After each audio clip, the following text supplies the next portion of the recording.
মাগুরায় পাশবিক ধর্ষণের শিকার হওয়া শিশুটি ঢাকার সম্মিলিত সামরিক হাসপাতালের নিবিড় পরিচর্যা কেন্দ্রে লাইফ সাপোর্টে থাকা অবস্থায় মারা গেছেন। আজ বৃহস্পতিবার আইএসপিআর এর সংবাদ বিজ্ঞপ্তিতে এ তথ্য জানানো হয়। এতে বলা হয়, আজ দুপুর 1টার দিকে মারা গেছে শিশুটি।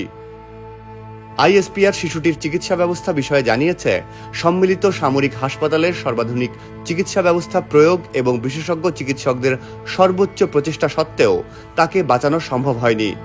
শিশুটির আজ সকালে 3বার কার্ডিয়াক অ্যারেস্ট হয়েছে। 2বার স্থিতিশীল করা গেলেও তৃতীয়বার আর হৃদস্পন্দন ফিরে আসেনি। শিশুটির মৃত্যুতে গভীর শোক প্রকাশ করে প্রধান উপদেষ্টা অধ্যাপক ডক্টর মোহাম্মদ ইউনূস আসামিদের দ্রুত বিচারের আওতায় আনার নির্দেশ দিয়েছেন।